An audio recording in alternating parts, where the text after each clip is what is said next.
We want to bring you the analysis as, of course, President Biden says that Russia needs to be removed from the G20. Annmarie Hordern was in the room joining us now. Really, the key takeaways for you, Annmarie?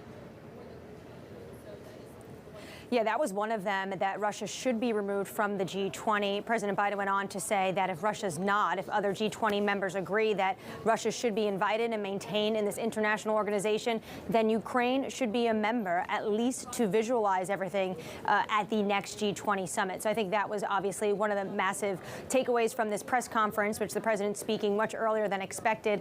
Second, I would say when he talked about his frank conversation with Xi Jinping and how he put China on guard, and he kind of signaled there how China is at this crossroads at the moment. It needs to decide, are they going to lean into President Vladimir Putin, which in early February we know Xi Jinping and President Putin declared new heights of their relationships having no limits.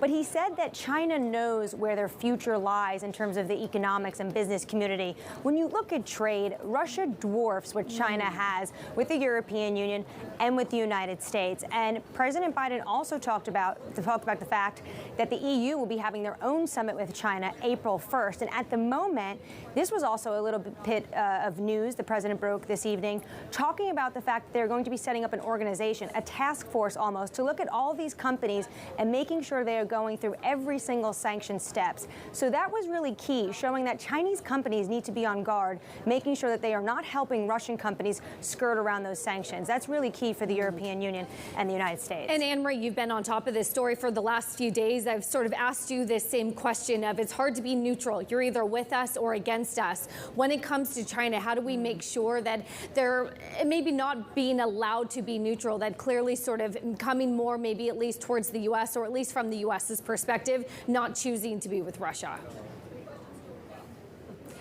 Our colleague Josh Wingrove, that's the question he asked, and the president said that's all he was going to say about Xi Jinping, which is basically what's been reported. But China has yet to condemn Russia for what they've done in Ukraine. They've also have not supported what they have done. But it is telling who Xi Jinping has been able to get on the phone with, about 6 or 7 leaders over the course of this month. Today marks a month of that war. And yet there hasn't been enough outreach, I would say, from the Chinese, the United States would view it, to President Zelensky. We do know that Russia is asking for help in terms of sanction support, as well as help asking Russia for military support. At the moment, the president, though, would not talk about any intelligence in terms of where they see China potentially putting their thumb on the market and who they're leaning to. But what we do know is that in China's state press, they are amplifying some of that Russian disinformation we have seen from Russian state TV. And Annmarie, sticking with China, Biden did say that China understands that its economic future is tied closer to the West than it is to Russia. Is it that black and white? Listen, China looks out for China, and the president, when he says their economic future is certainly tied to the West, the president is looking at the same figures we all look at and the same company trade. When you look at just a company like Germany and their trade with Beijing, the United States, the intel in terms of the software and the technology China relies on for their robust business industry, it is clear that China economically would likely want to have a tilt when it comes to the West in business and those trade ties. There's another issue, though, and that is ideology. And President Putin and Xi Jinping mark much closer together in terms of the governments they run and the autocracies they run. And they are, as I said earlier, they have a new friendship of no limits. And they have had trade increase, especially since 2015. We've actually seen a ton of military equipment be sent over from Moscow to Beijing. But it's really China that has the technology in that sphere. And I just want to go back to the energy reliance here. We've got some breaking headlines, Annmarie, talking about how President Biden did indeed speak to the leader of Italy, Mario Draghi, who we know well, of course, former central bank head of the ECB, and really talking about Russia, Ukraine, talking about potentially the capacity for energy, saying that Canada and the US have pipeline capacity to handle extra oil and gas, and notably some extra Canadian oil can be shipped to Europe and some for the United States. So is this really the allies trying to come together to wean off the addiction, the need for Russia thus far? Because really it is Italy and some of the southern European countries that are the most exposed.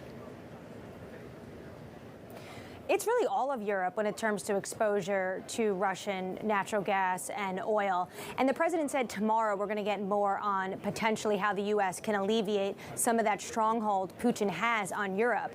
But when it comes to Europe, it just cannot be switched overnight. We've seen for weeks the United States has outreach to Doha, even within their own fossil fuel industry in the United States, to try to ramp up these supplies to LNG. But liquefied natural gas, one, these are long-term contracts. Japan, say, a massive consumer of Qatar LNG, would have to say, okay, I agree to move those tankers into Europe and not accept them. And we've already actually seen that being done. We had Robert Habeck, the economy minister of Germany, go to Doha, ink some LNG deals. But the issue is Germany does not have the infrastructure for them. They are just now building those LNG deals, putting Nord Stream 2 on ice. But still, natural gas is coming every day. Millions of dollars going to the Kremlin funding this war. More than 50% of Germany gets their natural gas from Russia. But I spoke to the Latvian president, who gets 90% of his natural gas from Russia, but he says it should be sanctioned now. Consumers are willing to pay a higher price because they're paying it with Ukrainian blood.